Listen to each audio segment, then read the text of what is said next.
संभाजीनगरमध्ये ticket न दिल्यामुळे नाराजांचा उद्रेक। भागवत कराड आणि अतुल सावे यांची गाडी अडवली, फोटोही फाडले। कार्यकर्त्यांचा रॉकेल ओतून आत्मदहनाचा प्रयत्न। महापालिका निवडणुकीआधीच भाजपचा विजयाचा चौकार।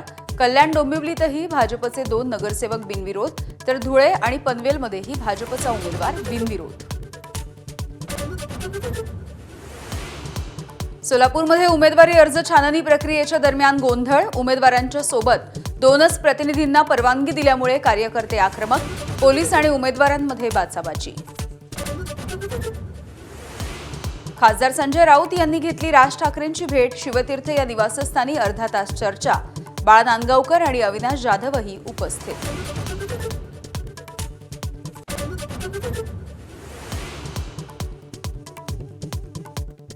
राष्ट्रवादीमध्ये उमेदवारी मिळाल्यावर 5 कोटी तर शिंदेंच्या शिवसेनेमध्ये 10 कोटी रुपये दिले जातात। खासदार संजय राऊत यांचा मोठा आरोप। आमच्याकडे शुद्ध सर्वसामान्य घरातले उमेदवार। राऊतांची प्रतिक्रिया। पंतप्रधान नरेंद्र मोदींच्या 11 तारखेच्या मुंबईतल्या जैन धर्मीयांच्या कार्यक्रमाला संजय राऊतांचा आक्षेप। प्रचार काळामध्ये धार्मिक कार्यक्रम घेत आहेत, त्याची निवडणूक आयोगाने दखल घ्यावी अशी मागणी। मुंबईमध्ये वंचितनं काँग्रेसला 16 जागा केल्या परत। योग्य उमेदवार न मिळाल्यामुळे निर्णय।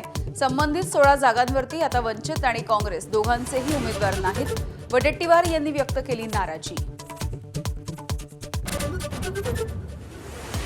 नागपूरमध्ये शिंदेंच्या शिवसेनेला 8 जागा दिल्यामुळे शिवसैनिकांचा उद्रेक।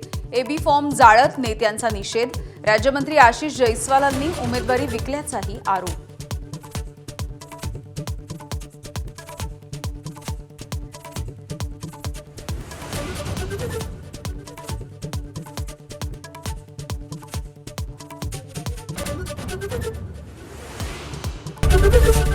एबीपी माझा, उघडा डोळे बघा नीट।